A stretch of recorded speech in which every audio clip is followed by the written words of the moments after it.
президентский полк в честь вступления в должность президента Российской Федерации построен.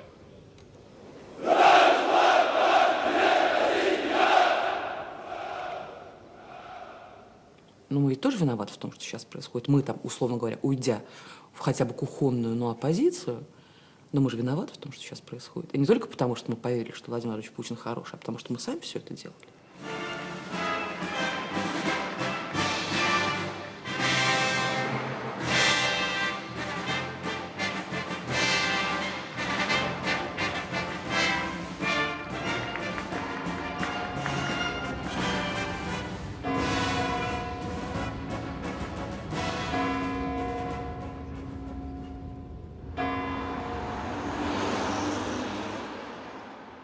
Since his first election as president of Russia in the year 2000, Vladimir Putin has become the most popular politician in the country.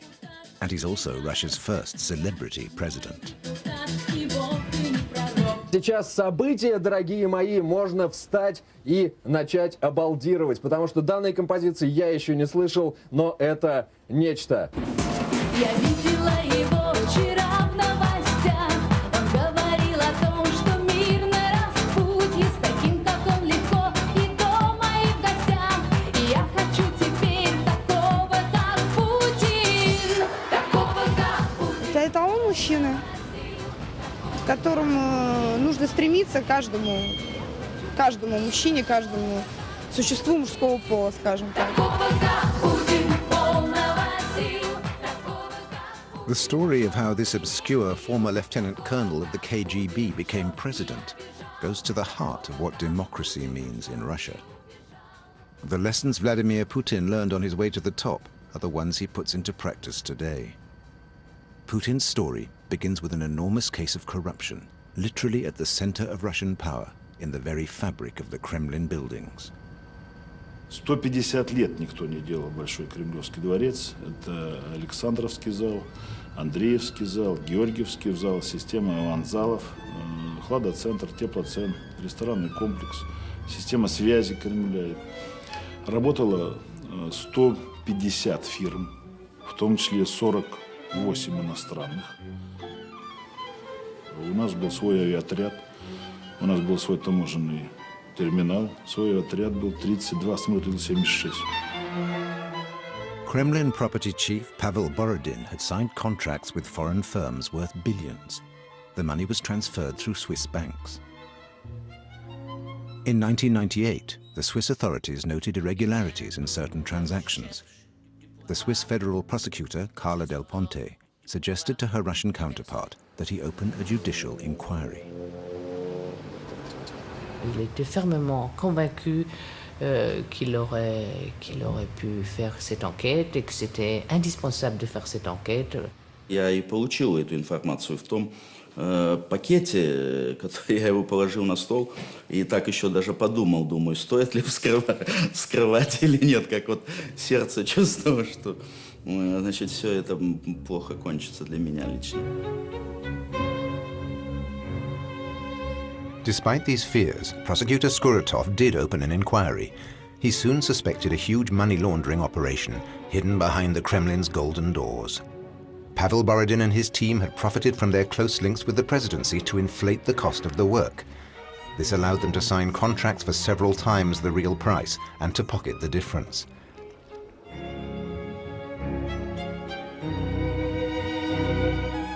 One of Borodin's privileged partners in this scheme was a Swiss company called Mabitex, with whom he signed a contract for $350 million for interior decoration.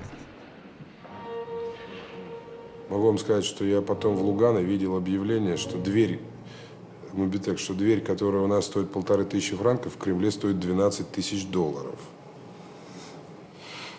Дверь, одна дверь. The scandal threatened to engulf even the president of Russia, Boris Yeltsin. By the end of the 1990s, Yeltsin was gravely ill and barely able to govern.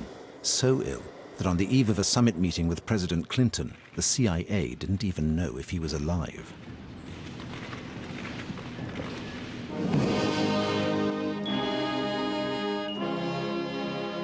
I first heard about this from Secretary Albright in her office, she said to me, I guess you've heard the latest report from our friends at the agency.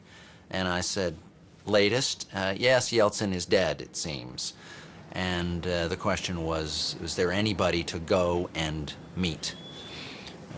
This was, needless to say, for President Clinton, an unwelcome prospect to arrive and have a vegetable there.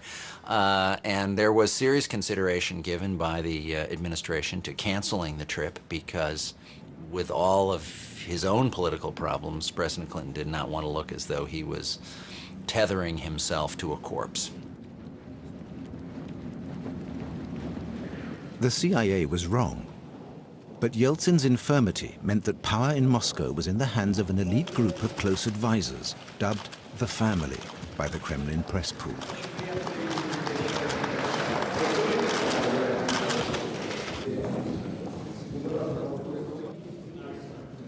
Все зависело от того, кто в какой момент просветлений физиологических или там, психологических или психических дойдет до уха Бориса Николаевича Ельцина. Поэтому власть была семьей. Близкими для президента были ровно те люди, кто оказался физиологически близким, тот, кто мог стоять рядом с уткой, извиняюсь, медицинской. Друзья семьи, те люди, которые кормили их в финансовом смысле, становились, естественно, самыми приближенными, самыми влиятельными олигархами в стране. The Family, a sort of unofficial Politburo assembled around Yeltsin, included his daughter Tatiana, her future husband Yumashev, the businessman Boris Berezovsky, and Roman Abramovich. When the family took notice of Vladimir Putin, Russia was changed forever. In the autumn of 1998, a tight circle of Kremlin insiders, the family, was searching for a new prime minister for Yeltsin to appoint. They knew it was more than just finding a new head of government. They were looking for Yeltsin's successor. The Russian constitution makes the prime minister next in line after the president. And even if Yeltsin served out his term, there were less than 2 years to the next presidential elections. The prime minister's post was the perfect launchpad. Человек садится в это кресло, неважно какой он, неважно каких взглядов он придерживается. Электорат, население вот так оценивает его шансы, да, быть правителем. Да? И в данном случае кресло премьера нам удалось совершенно точно вычислить, сколько оно стоит, да, в смысле электоральном. Оно стоит от 20 до 40%. All the candidates proposed by the family were rejected by parliament. Yeltsin finally had to accept Yevgeny Primakov as prime minister. This former foreign minister and ex-chief of the intelligence services was close to the communist majority in parliament. Его скорее рассматривали как человека, который всех устраивает. Как человека, которого знал Ельцин, как человек, который исповедует левые советские взгляды и потому приемлем для левой, тогда левой Государственной Думы, для человека, который внушает такое доверие международному сообществу, друга Мадлен Олбрайт и Саддама Хусейна одновременно. Он так с гордостью про себя говорил. The new prime minister tried to rein in the family and demanded a government report on the true state of corruption and economic crime in the country. Within weeks, the report was on his desk. В ней была констатация того, что большие очень деньги уходят за рубеж, застревают там, и что возвращение этих сумм может быть только осуществлено за счет открытия уголовных дел. Primakov had declared war on the family over the Mabitex affair. But the real winner would be neither the family nor Primakov, but Vladimir Putin. The Russian prosecutor general sent investigators to Switzerland. They found a personal bank account of $6 million in the name of Pavel Borodin, the property chief of the Kremlin. When they searched the Mabitex offices, they found credit card statements for Yeltsin's daughters and a bank card in the name of the president. On February 1st, 1999, prosecutor Skuratov was called into the Kremlin to see the president's chief of staff. It was just 10 days since the search at Mabetex. The Kremlin was hitting back hard and below the belt. Он спрашивал, кому еще известно об этом деле Мабитекс, так сказать. Задав мне эти вопросы, он говорит, что вот я хотел бы вам показать один видеоматериал, и поставил, значит, эту кассету. Когда я посмотрел, действительно, человек, который на этой кассете изображен, он действительно очень похож на меня. И, значит, я начал думать, как будет, если по телевидению эту кассету покажут, если ее покажут жене, близким. И состояние такое, ну, близкое к такому шоковому, так сказать, когда уже рационально не начинаешь мыслить, так сказать. Но в итоге я его спросил, что он говорит, вот, президент с тобой не хочет работать, значит, и поэтому надо, чтобы ты написал заявление об уходе и так далее. Он не спрашивал, я ли на этой кассете, не я, это его даже, в общем-то, и не интересовало. Blackmail is a tried and tested Kremlin tool. The family was believed to hold incriminating cassettes on many senior public officials. But Skuratov did not give in to the blackmail and continued his inquiry with his Swiss colleagues. On the 23rd of March, Carla Del Ponte herself came to Moscow. She had some new documents on the affair. МВД Степашин, значит, специально просил о встрече с ней, чтобы узнать о том, какую информацию она привезла. Je ne peux pas dire que j'avais vraiment peur, mais ensemble, j'étais quand même un peu préoccupée parce que le ministre de l'Intérieur qui m'appelle, qui me convoque immédiatement au ministère de l'Intérieur. Le ministre voulait pas seulement savoir, mais voulait, si je me souviens bien, les documents que j'apportais. J'ai fait comprendre au ministre que c'était pas possible que je lui donne la documentation ou les informations sur une enquête pénale. Carla Del Ponte successfully avoided the Ministry of the Interior and refused to sleep in the prosecutor's residence. Je ne voulais pas rester là, je me suis dit, je vais avoir mon vidéo aussi. The following day, the Swiss prosecutor left Russia with no further incidents. Meanwhile, the cassette was shown to members of parliament to justify Yeltsin's demands for the dismissal of the prosecutor general. But the deputies were not convinced by the recording and refused to let Skuratov go. The next move for the Kremlin? Leak the video. Я пошел в монтажную, поставил кассету, и мгновенно вокруг меня образовался круг моих товарищей и соратников. И мы наперебой стали, тыкая пальцем в экран, пытаться понять, кто же изображен среди трех избивающихся тел разного пола на этой кассете. И однозначно общего мнения о том, кто изображен на этой кассете, является ли он генеральным прокурором России, у нас тогда не создалось. Extracts from the recording were broadcast on TV, but nobody was sure if it was really Skuratov on the cassette. So the prosecutor notched up the pressure. He decided to question Yeltsin's daughters and to arrest Berezovsky. It was then the Kremlin played their trump card. Сегодня директор ФСБ Владимир Путин сообщил журналистам, что скандальная видеокассета с изображением человека, похожего на Скуратова, подлинная. Другими словами, на ней заснят именно генеральный прокурор. Дело в том, что Путин был глубоко вовлечен в дело Скуратова. Но вот это дело расследовал Путин. По-моему, сильно понравился президенту Ельцину. И, наверное, они тогда на него обратили пристальное внимание. Putin had proved to the family that they could count on him. After his public intervention, a judicial inquiry was opened on prosecutor Skuratov. He was sacked and forced to abandon the Mabetex affair. The family had won the first round, but the game was far from over. The presidential elections were just 14 months away. Primakov was still prime minister and still pursuing his anti-corruption campaign. He was still riding high in the opinion polls. The majority of Russians wanted him to be the next president. So the Kremlin prepared his downfall. The first public sign of the maneuver was a game of musical chairs.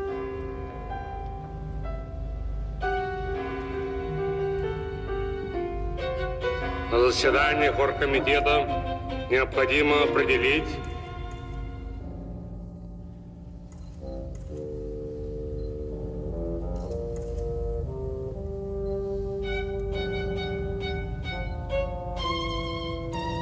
не так светит. Степашин первый зам.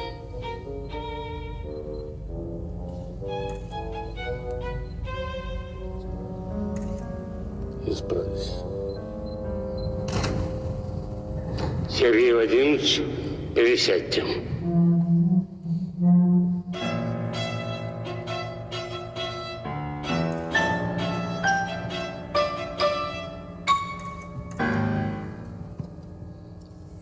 Первый зам председателя правительства Степашин Сергей Владимирович.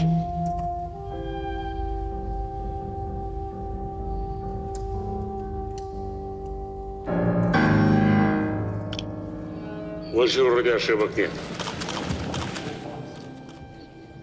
Ну вот не так сидим, он сказал, может быть, я подумал, может быть, он упрекает Степашина за скромность, который сел не подобающее ему место рядом с президентом или там со мной рядом, а где-то поодаль. Во всяком случае, я не думал, что это серьезный знак того, что я через некоторое время уже выйду. Primakov was sacked. Stepashin took his place. But Primakov did not disappear from the political scene. With the all-powerful mayor of Moscow, Yuri Lushkov, he created a new party, the Fatherland. Нам обещали, покончим с преступностью. Я верю только делам. Отечество, вся Россия. Primakov publicly denounced the corruption of Yeltsin's entourage and asked to see the Kremlin's accounts. The new party flew up the opinion polls. In the Kremlin, the family was in panic. They had to find a successor to Yeltsin, but they were short of candidates. Reformers or apparatchiks, no one seemed sufficiently docile and loyal.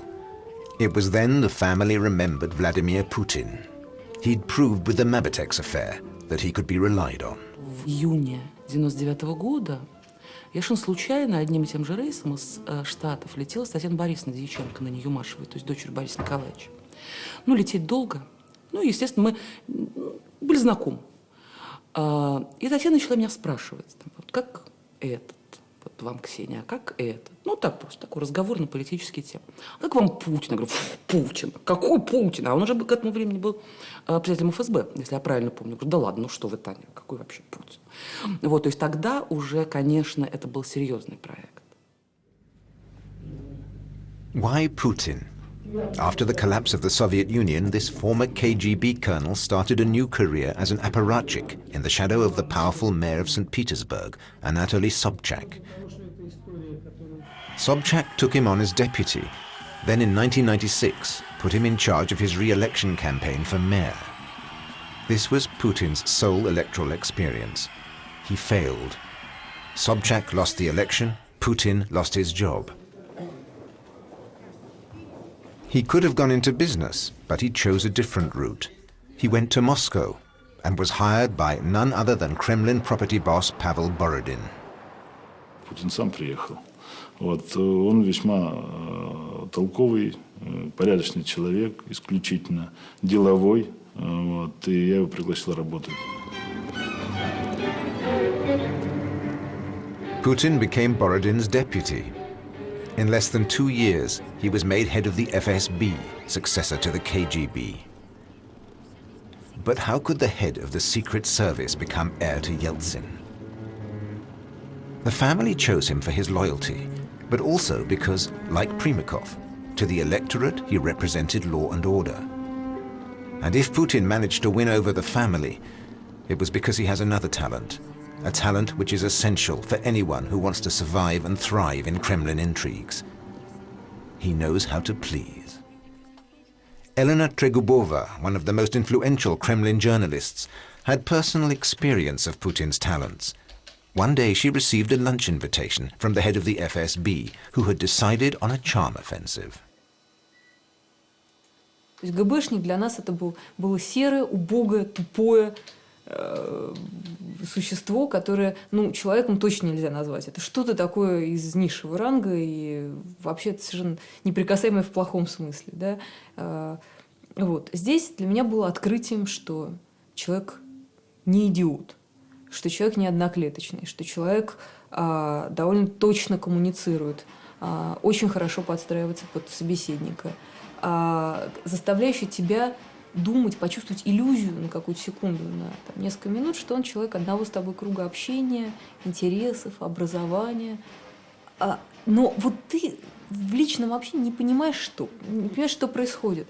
Мимикой, подражательной какой-то, жестами, расположением туловища, тела. Все эти техники, на самом деле, давно известны. Эти шпионские техники вербовщика, да? The ex-spy used his talents to seduce anyone who was of any importance. By the time he had everyone who mattered on his side, he was the preferred candidate of Yeltsin's daughter and her husband. It was Boris Berezovsky, sometimes known as the godfather of the Kremlin, who in June 1999 was given the task of making a secret offer to Putin. Путин в то время отдыхал во Франции, на юге Франции, в Биарриц. Я взял самолет и полетел к нему навстречу. И в течение дня там мы с ним, он там отдыхал с семьей, с двумя дочерьми, очень скромно, должен заметить, без всяких излишеств, очень скромной гостинице. И мы там с ним день проговорили на эту тему. И в конечном счете Путин сказал, что он согласен.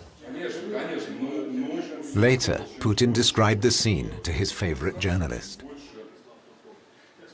Путин сумел покорить их. И он всегда говорил, и мне говорил, что Сергей, вы же знаете, как я упирался. Вы же знаете, как я не хотел. Меня же заставили. Его уговаривали. И уговаривали, что вообще ничего не надо будет делать. Володь, ты вот, так сказать, ходишь на работу? Ходишь. И ходи.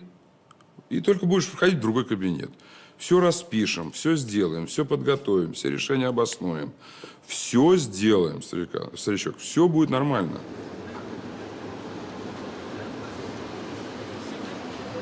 The family kept their choice secret. Outwardly, life continued. That summer of 1999, no one was talking about the elections. All seemed very calm. But appearances were deceptive. In Switzerland, the Mabitex investigation resumed.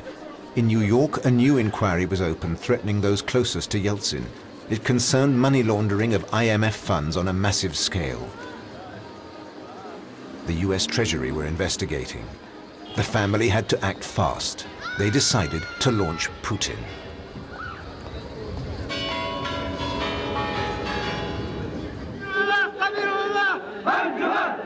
The events in Chechnya were well timed.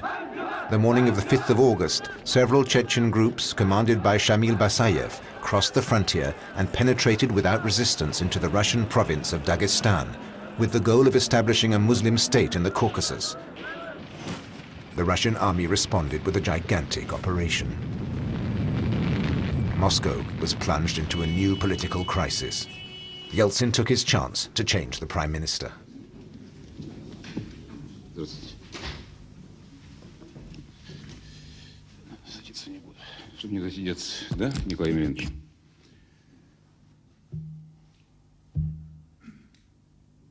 Очень тяжелая обстановка сегодня в Дагестане и на Кавказе. Я только что прибыл оттуда. Пожалуй, мы можем действительно потерять Дагестан. Ну, а теперь о текущем. Утром я был у президента. Он подписал указ о моей отставке. Поблагодарил за хорошую работу. И отправил в отставку. Исполняющим обязанности назначен Владимир Владимирович Путин, секретарь Совета Безопасности, директор ФСБ.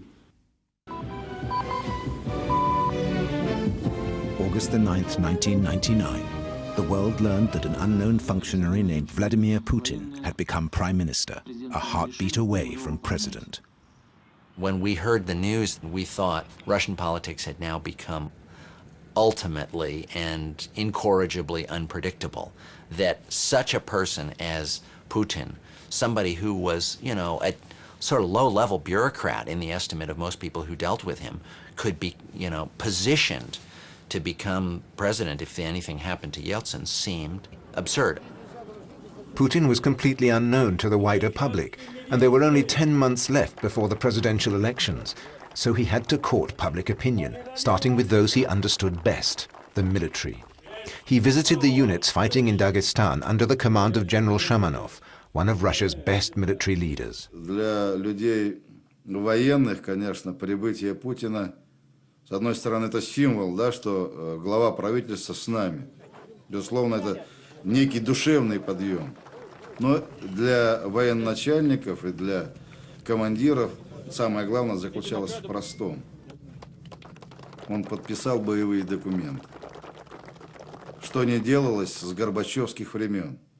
То есть все на словах давали устные приказы, и потом бессовестным образом от них отказывались. Спасибо. Спасибо, товарищ министр. С первого приезда, да, для меня Путин стал государственным человеком, с которым я, пока будет позволять мне мое здоровье и жизнь, да, готов прошагать. But the pictures of the new prime minister with the military were not enough to make him popular. 10 months before the presidential elections, Putin stood at 3% in the polls. Primakov was close to 20%. How could the situation be reversed? Дустом его, дустом, подлеца, дустом. Давай. There was only one way: television. Berezovsky brought back Sergei Dorenko, a top TV journalist from Channel 1. Dorenko had been taken off the airwaves some months earlier by Primakov, who didn't appreciate his frankness. Березовский пригласил меня поработать, и он сказал, что вот видишь, какая ситуация, вот 100 тысяч мест на нарах, вот так надо идти, надо что-то делать. Я сказал: Борь, ну, во-первых, Примаков меня и так повесит. Доrenko сказал: послушай, я вообще понимаю, что Примаков победит, но мне не хочется что-то при нем в этой стране жить. И поэтому я понимаю, что повесить сначала тебя, за тобой повесить меня, но хоть показакуем напоследок. Это вот прямая речь.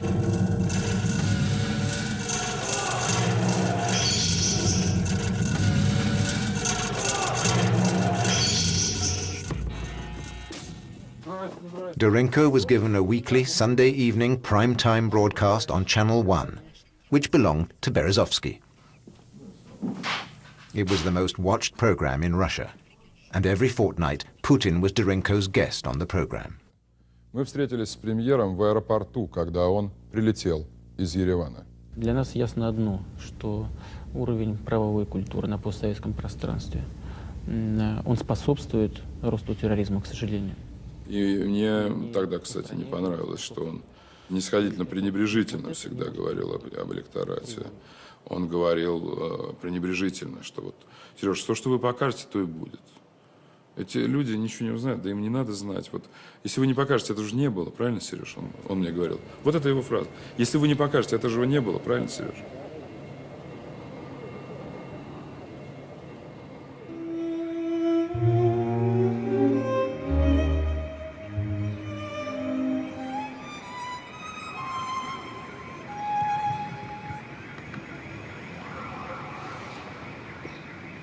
С момента, как я узнал об этом взрыве, я смотрел до тех пор, пока, в общем, не наступило утро, потому что, мне кажется, вот телевидение давало для нас такую чудовищную сопричастность к чужому горю.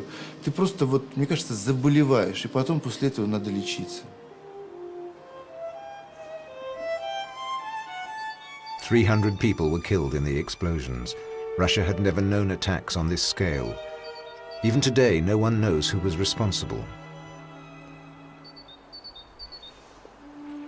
At the time, the authorities immediately accused Chechen terrorists of the attack, provoking a wave of xenophobia. But there's another popular theory implicating the FSB, Putin's former ministry. Мы до сих пор не знаем всей правды об этой ситуации. Но то, что некоторые, допустим, их представители могли быть курсе вот планируемых чеченцами этих, и как бы использовать это обстоятельство. Ну, то, что оно было использовано в политических целях, это понятно. It was a turning point. 3 days after the first explosion, Putin met President Clinton and presented him with a detailed battle plan. He sat down with President Clinton and drew a map of Chechnya and told him, you know, what Russian operations were going to be like. And we couldn't make much sense of it, but it was clear from what he communicated there that he was seeing this issue as his most important one in his portfolio. When he spoke to the press, Putin reverted to old-style Soviet-era KGB language. Трудно назвать этих людей людьми. Их даже зверями назвать нельзя. Если это звери, то бешеные. И что могут сделать простые люди? Хотя бы проявить бдительность повышенную. Это сделать нужно всем обязательно. After he returned to Russia, Putin no longer spoke of terrorist groups, but began to blame the Chechen nation. Сегодня Чечня, оставаясь частью российской территории, является собой своего рода международную аномалию, якобы законно существующий огромный террористический лагерь. Putin justified his order to the army to bomb Chechnya in an unorthodox manner. Мы будем преследовать террористов везде, в аэропорту, значит, вы уж меня извините, в туалете поймаем, мы и в сортире их замочим, в конце концов. Все, вопрос закрыт окончательно. Сказал, придумал, молодец. Потом очень проверял на мне. Вот такое, может быть, отчасти даже такое кокетство. А вот я думал, может, не надо, может, не стоит, может, я слишком резко. Я говорю, да нет, это как раз очень удачно, потому что это качественно и понятно. Это всем понятно. А главное, это эмоция. А нельзя все время вести себя, как размороженная треска.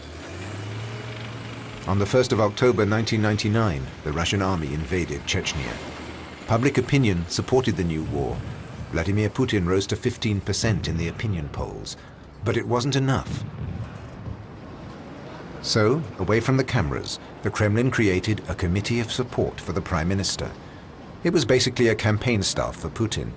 He was given the full support of the state machine, money, and the best spin doctors, like Ksenia Ponomaryova, the ex-chief of Channel One. И хотя мы все такие замечательные демократы, и все, конечно, понимаем, мы за то, что типа, общество гражданское, а выборы честные, и демократия совершенно должна быть неуправляемой, но мы же прошли через эти выборы и понимали цену административного ресурса в России. The first stage was the parliamentary elections in December. If Primakov's party won a majority, no one would have been able to fight him in the presidential elections. As for Putin, he didn't even have a party to support him. The family met in secret. Я очень хорошо помню совещание, которое было у Волошина на даче, где сидел Волошин, Путин, Таня, дочь Ельцина, Валентин. И я говорил о необходимости создания политической силы, вокруг которой можно концентрировать весь потенциал административного ресурса, ну и прочее, прочее. И они все считают, что это бред. Berezovsky managed to convince them, and 2 months before the election he created a new party with as leaders a sportsman, a minister, and a magistrate.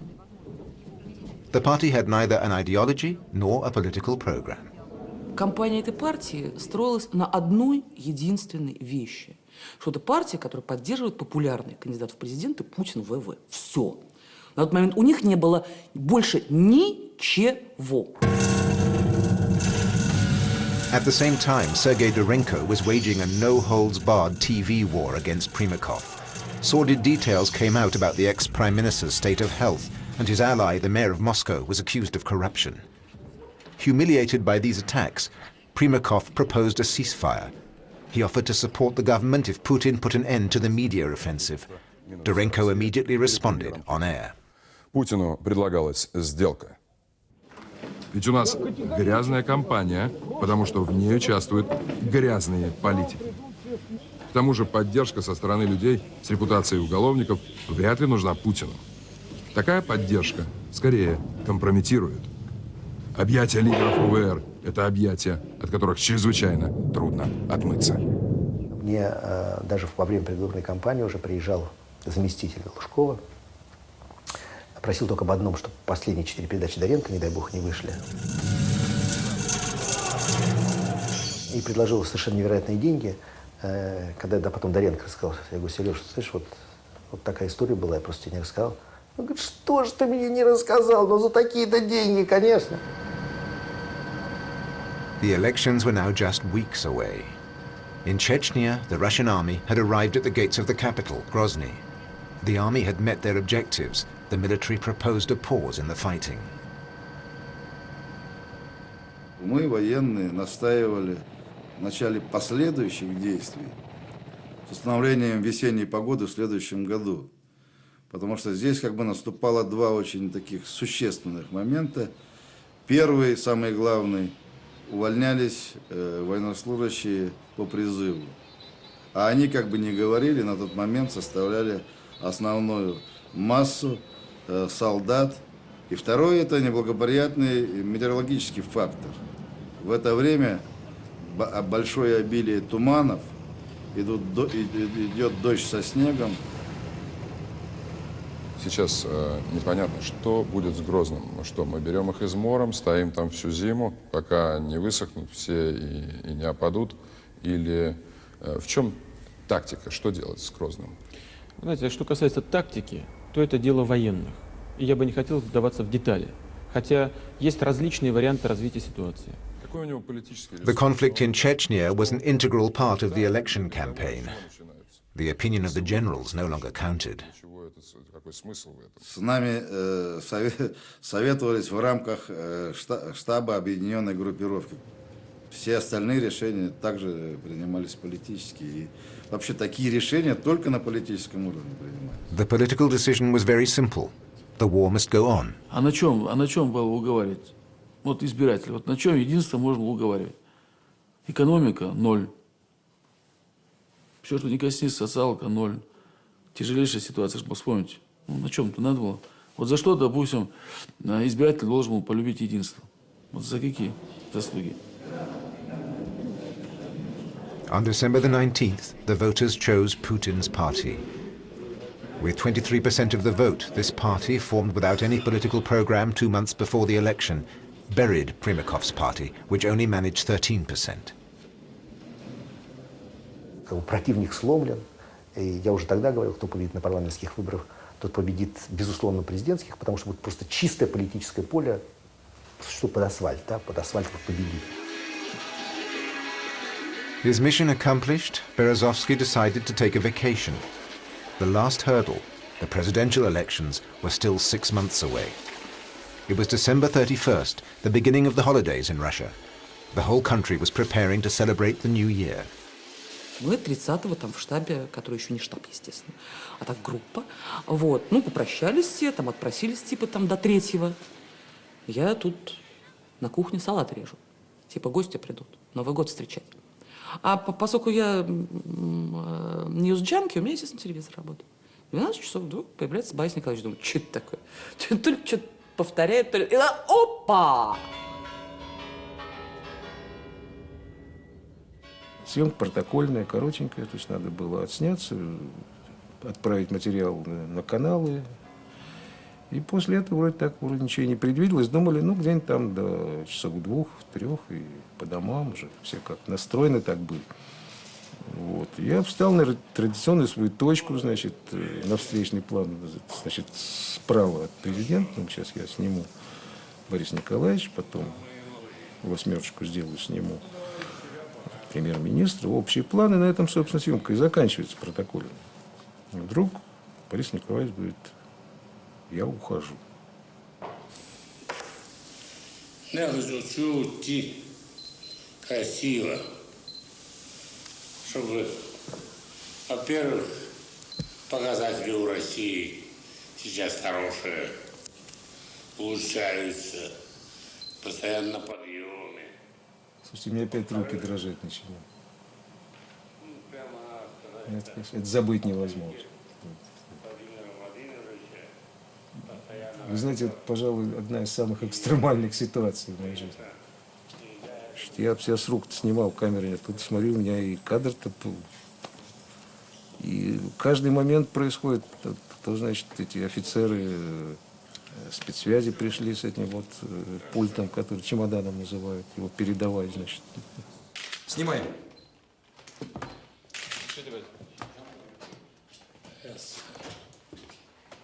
Ваш кабинет.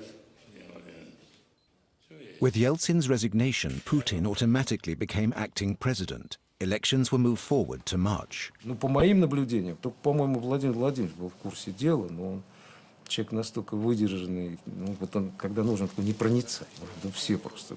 Значит, не знал никто. Я вам гарантирую, что я видел по выражению лиц вот, людей, там, и в приемной, когда я вышел в секретариат, что все были просто... Ну... Yeltsin's departure was perfectly timed. Putin was riding high in the polls, enough to see him through the election. But who had had the courage to suggest to Yeltsin he should go? Once again, it was the family that had taken the decision. Эта идея обсуждалась между Валей Юмашевым и мной еще осенью. Просто обсуждалась. Да? Но полностью была реализована Юмашевым. И день 31 придумал Юмашев, все остальное придумал Юмашев. И, собственно, самое главное, что он уговорил Бориса Николаевича поступить в Минтак.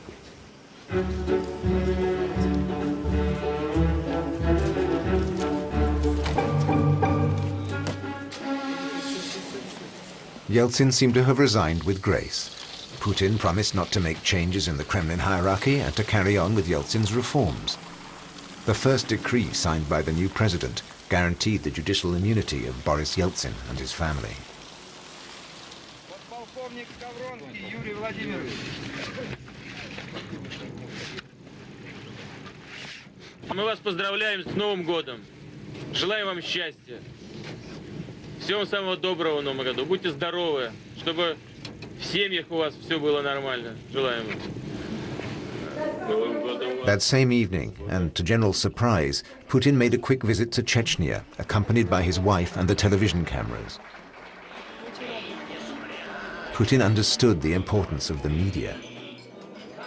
Путин телевизионный президент. Он создан телевидением, он молится на телевидение, он смотрит телевидение, он считает, что он управляет страной с помощью телевидения. Я просто знаю доподлинно, что он лично участвует в редактировании своих собственных эфиров и в повестке дня важнейших информационных программ. Лично. Putin's press service reintroduced propaganda. Every picture of the president is now staged by the Kremlin, a policy unimaginable since the end of the Soviet Union. And that was only the start. In parliament, Putin's party is allied to the communists, Yeltsin's sworn enemies. Later, Putin insisted that parliament reinstate the anthem of the Soviet Union, written for Stalin. Я буду просить депутатов Государственной Думы утвердить музыку Александрова. Мелодию бывшего советского гимна.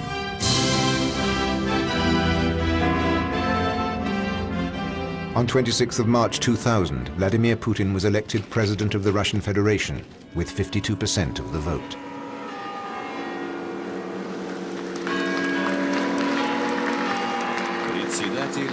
On the 7th of May, Putin was enthroned president of Russia in the Kremlin Palace, restored by Pavel Borodin and Mabitex. Уважаемый Владимир Владимирович, прошу вас принести присягу народу России.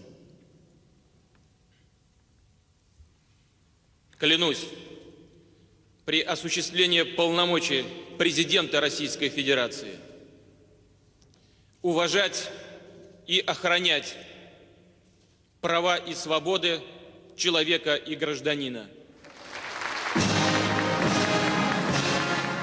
Despite his promises, President Putin neutered the free press and crushed all opposition. But he respected certain agreements. The investigation into Mabitex was suspended due to Moscow's lack of cooperation. Yeltsin and his family have never been touched, but Yeltsin's policies have been abandoned. They all thought Putin would be putty in their hands, but he shook off both his masters and his allies. Boris Berezovsky, eminence grise and personal friend of Putin, had to flee the country under the threat of arrest. He was granted political asylum in the UK. Как вы оцениваете усилия Бориса Березовского по созданию оппозиции вам? Борис Березовский — это кто?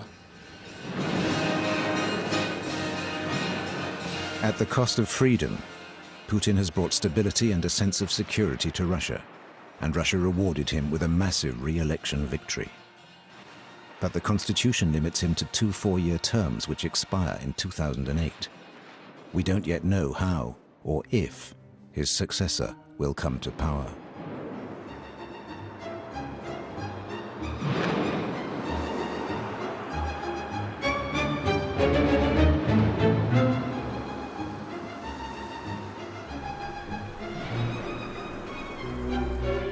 A former mobster makes movies of his former life. Call it entrepreneurship, if you will. The State of Russia continues tonight with Once Upon a Time in Siberia. Sunday screen tomorrow at 10:10 stars Ellen Burstyn and Jared Leto in Requiem for a Dream.